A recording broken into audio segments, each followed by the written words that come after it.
যাদের হাতে যতজন আছে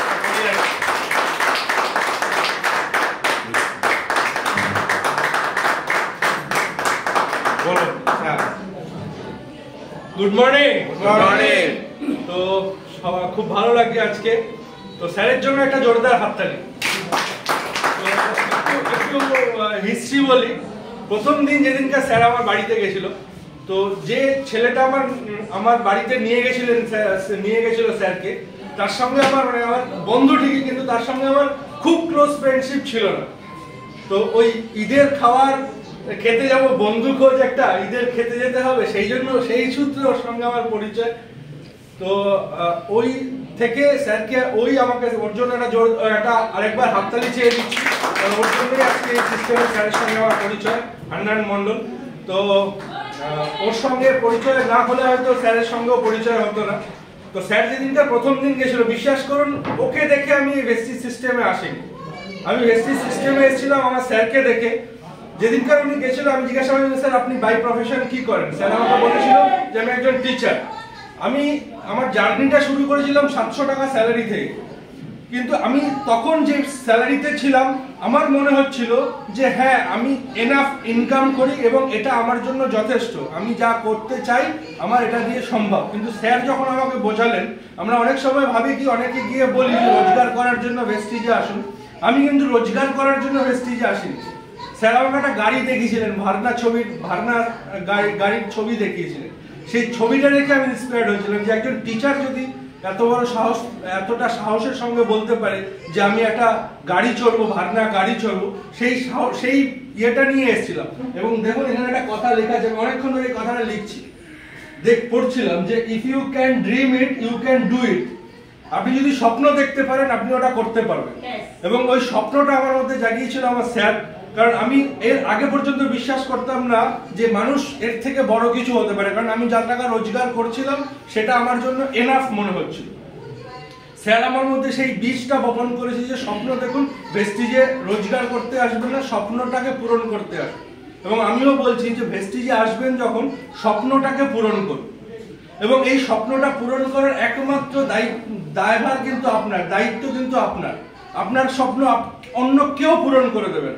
আমি ভেস্টিজের আমার সোমা ম্যাডামকেও থ্যাংক ইউ, কারণ আমার এই ভিএলসি ট্রেনিংটা সোমা ম্যাডামের জন্যই সম্ভব হয়েছে।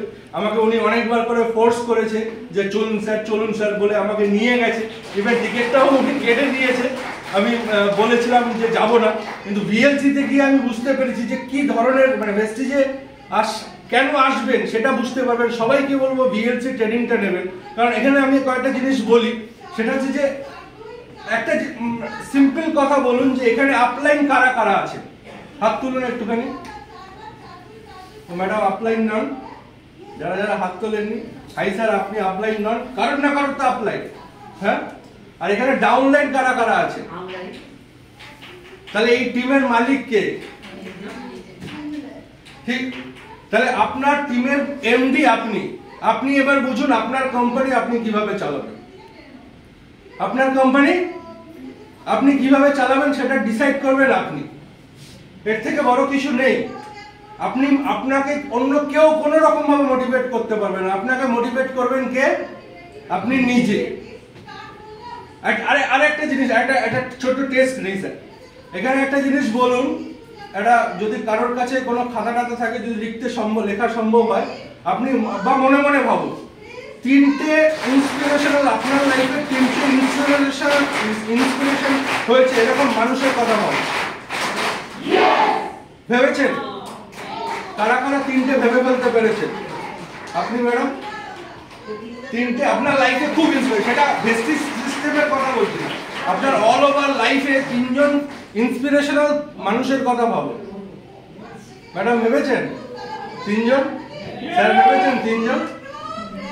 3জনের মধ্যে বলুন তো কে কে ভাবে নিজের নামটা ভেবেছেন? ভেবেছেন একবার?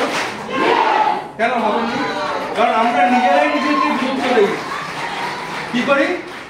নিজেরাই নিজেকে গুরুত্ব দেই না, সেই জন্য আমাদের হয় না। কাউকে লিডারশিপ, এই যে মিটিংটাতে এসেছেন এটা লিডারশিপ প্রোগ্রাম, তাই তো? এই লিডারশিপ প্রোগ্রামটা স্যার যেরকম দিচ্ছেন আগামী দিনে আপনারাও দেবেন, আমরাও দেবো। এই লিডারশিপ প্রোগ্রামটা কাউকে যখন দিতে যাবে তার আগে তো নিজেকে লিডারশিপ করতে হবে, লিডারশিপ নিজেকে দিতে হবে, নিজেকে লিড করতে হবে, তারপরে তো আপনি অন্য কাউকে লিডারশিপ দিতে পারবেন। আমরা এই জিনিসটাই ভুলে যাই, ইন্সপিরেশন মানুষের কথা ভাবি কিন্তু নিজেরা যে ইন্সপিরেশন হতে পারি সেটা ভাবতে পারি না। তো সবাইকে বলবো এটা ভাবুন এবং স্যারের জন্য আরো একবার জোরদার হাততালি দিতে বলবো, কারণ স্যার না হলে এই জিনিসটা আমার পক্ষে সম্ভব হতো না। উনি কন্টিনিউয়াস আমাকে একটা ছোট ভাইয়ের মতন, বড় দাদার মতন, বন্ধুর মতন, যত রকম ভাবে একটা মানুষের সঙ্গে, একটা পুরুষের সঙ্গে, একটা মানুষের সঙ্গে যতটা সম্পর্ক হতে পারে সেই রিলেশনটা উনি আমার সঙ্গে মেনটেন করেছেন। ইভেন ঈদের দিন এটাও আমাকে বলেছেন, মানে আমার সেদিনকার চোখে জল চলে আসছিল যে মধুবাবু আপনি ছাড়া এই মুহূর্তে আর আমার অন্য কোনো মানে সম্পর্কের আর খুব ক্লোজ সম্পর্কের আর কেউ নেই। তো আমি সেদিন থেকে মানে আগে থেকেই ভাবতাম স্যারের সঙ্গে আমার সম্পর্কটা কতটা ক্লোজ। তো এটার জন্য আমি স্যারকে অসংখ্য ধন্যবাদ যে আমাকে এতটা ক্লোজ ভেবেছে এবং এই যে আজকের অ্যাচিভমেন্টটা এবং এই যে রোজগারগুলো আমি করতে চলেছি, যে এত বড় একটা ড্রিম পূরণ করতে চলেছি, এর জন্য স্যারকে অসংখ্য ধন্যবাদ। তো আমি আর বক্তব্য দীর্ঘায়িত করব না, এই ছোট বক্তব্য আমার শেষ করছি। Thank you very much. Thank you.